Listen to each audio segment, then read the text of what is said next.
C'est l'un des artistes les plus prolifiques du XXe siècle et pourtant son nom fait rarement écho dans le monde de l'art.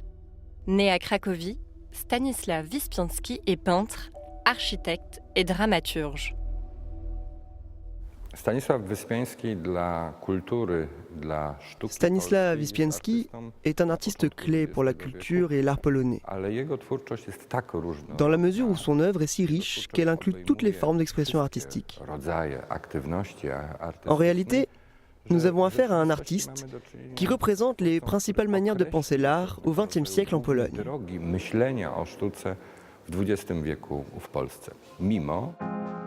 Wyspiański est une figure du mouvement artistique Jeune Pologne.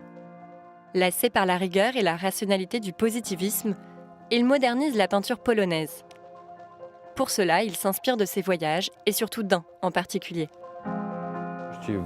Ce qui est essentiel pour l'œuvre de Wyspiański, c'est sa formation en France. Bien sûr, nous pouvons évoquer par exemple l'influence de Gauguin sur le travail de Stanisław Wyspiański. Après avoir étudié à l'Académie de la Grande Chaumière à Paris, il s'inspire du travail de Pierre Puvis de Chavannes. L'artiste rentre ensuite en Pologne. Il se sert de ses influences expressionnistes et abstraites pour décorer des églises et créer des vitraux. Pour moi, l'œuvre emblématique, c'est le projet pour le vitrail Dieu le Père, qui se trouve à l'église franciscaine. Wyspiański était invité pour travailler là-bas.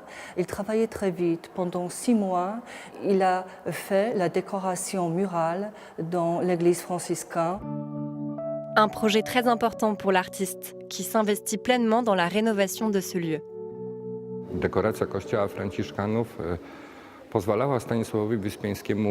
La décoration de l'église Saint-François d'Assise à Cracovie permet à l'artiste de penser à son art dans sa totalité.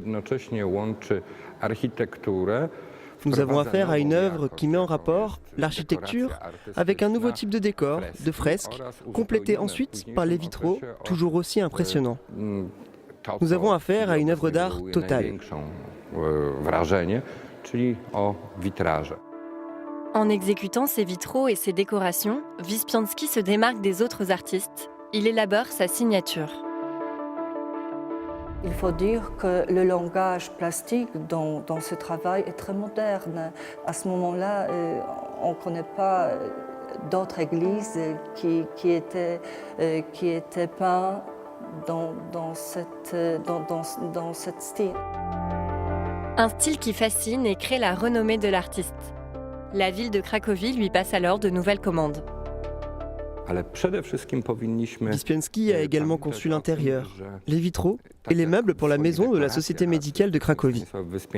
Malheureusement, sa commande la plus importante, le projet de vitraux prévu pour la cathédrale du château de Wawel, n'a finalement pas vu le jour. Cette commande, l'Office du tourisme de Cracovie l'a quand même utilisée pour décorer l'une de ses façades.